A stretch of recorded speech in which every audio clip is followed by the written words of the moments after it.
Yang dihormati Tuan Pengerusi Majelis, para hakim yang arif serta bijaksana, penjaga detik yang patuh pada waktu, serta pada guru-guru dan rakan-rakan yang saya kasihi.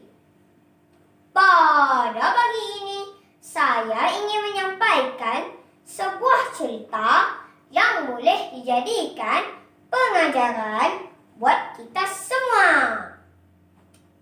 Ceritanya bertajuk Musang yang Bijak. Pada zaman dahulu, ada seekor harimau tinggal di dalam sebuah gua yang besar. Suatu hari, ia mendapat satu akal. Mengapakah aku mesti memburu untuk mencari makan? Fikirnya. Dia terus berfikir dan fikir seketika. Pada keesokan harinya, harimau pun memanggil semua binatang yang ada di dalam hutan itu untuk bermesyuarat. "Dengar sini, wahai kawan-kawan," kata harimau. "Aku akan memberi hadiah pada kamu semua." Semua binatang yang menghadiri mesyuarat itu berasa gembira dengan kata-kata harimau itu. Pada keesokan harinya, seekor anak masuk ke dalam gua itu untuk mengambil hadiahnya pula. Tapi malangnya anak tidak pula keluar dari gua itu.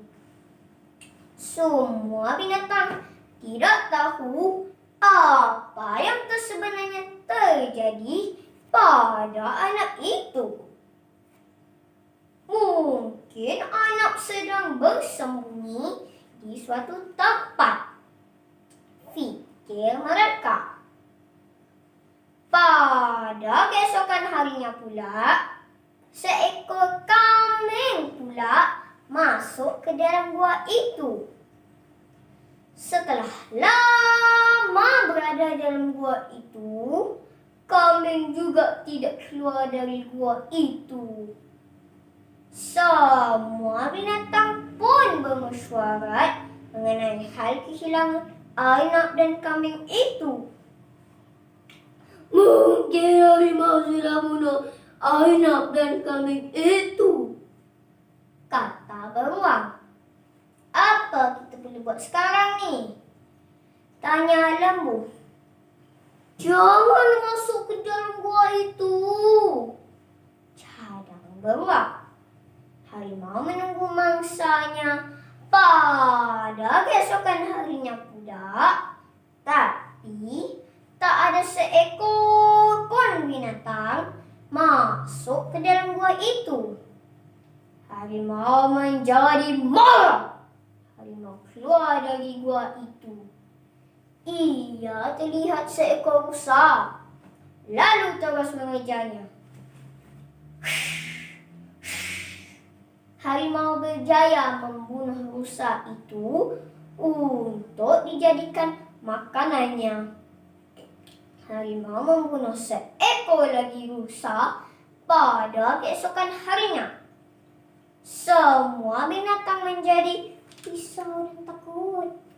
Mereka pun mengadakan perjumpaan sekali lagi. Beruang pun bertanya, "Macam mana kita nak alami waktu?"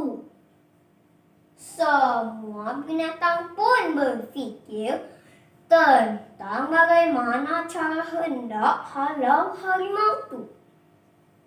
Tiba-tiba, seekor musang berkata, "Aku ada satu akal." Musang segera berjumpa dengan gajah.